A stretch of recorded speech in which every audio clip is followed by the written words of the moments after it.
Well, let's start with James Franco. I don't know what to think about this film that opens up this weekend. It's getting pretty good reviews. Is it a comedy? Is it a serious role? What is this movie? It is mostly a comedy. James Franco earned a Best Actor Critics' Choice Award nomination for The Disaster Artist, his performance in here as Tommy Wiseau. He's the director of the 2003 cult film The Room, which many describe as the best, worst movie of all time. The Disaster Artist is about the making of The Room, and James Franco also directs this movie. Are you guys very familiar with The Room? I am not familiar with it. I can't say that I am. Are No, you, Jess? that's Brie Larson was in that, right? Well, that was a different movie called Room. That was the drama that came out 2 years ago. This film, The Room, from Tommy Wiseau, is supposed to be a serious film, but everybody who's seen it just thinks it's the funniest thing in the world because it's so poorly done. And so this movie explores how that film was shot and, movie making under the Hollywood sun. And though there isn't a lot of emotional depth, you do get a lot of comedy from Franco. His brother Dave Franco has a role here, as well as Seth Rogen as the script supervisor. So if you're part of the core James Franco, Seth Rogen audience and you want to go see this movie, expect more of a sophisticated film compared to what they've done before, but you're going to laugh during this as well. All right. Anything else new this weekend also of note?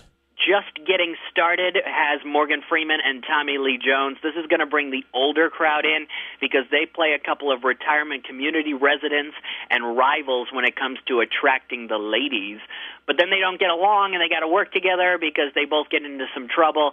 I think this looks very unfunny and ridiculous, but just like Going in Style that came out earlier this year, this could make about $10 million this weekend, or if the reviews are terrible, it will flat out bomb. So what would be number one? Like, does the James Franco movie take down the top spot, or is it still going to be... Is it Coco? It would be Coco, right? It's probably going to be Coco because The Disaster Artist is only going into about 800 theaters nationwide. Coco's got to be still in more than 3,000 at least.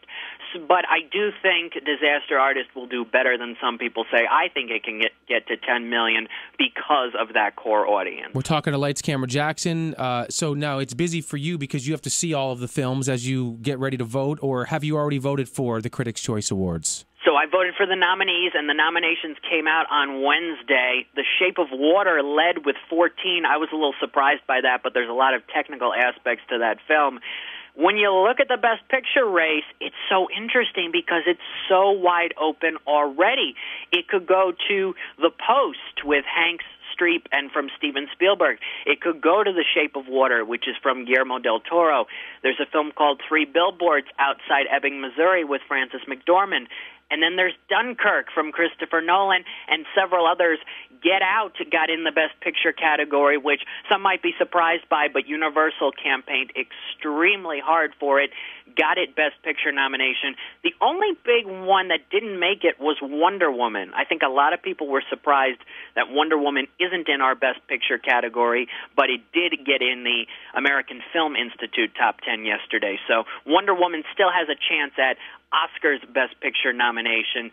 And we've got Golden Globe nominations next week and SAG Awards nominations too, so it is a very busy time. So what did you can you tell us what you voted for the Critics' Choice, or are you not allowed to say? I usually don't talk about exactly what I voted for, but I can say that I can talk about the Post now because I know last week we were talking about the embargo situation, and I will say that I'm very glad that the Post got 8 nominations, including ones for Hanks and Streep and Spielberg. This is one of the best films of the year. It comes to the Capital Region on January 12th.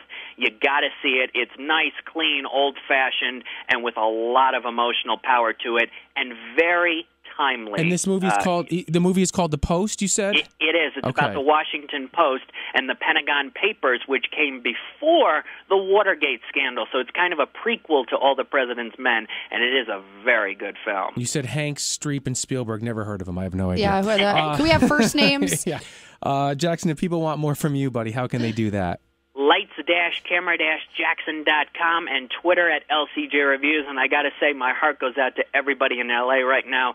Those fires they're stunning and they're sad. The images and the videos coming in. I've driven on the 405. I know many of the highways. I know the areas very well.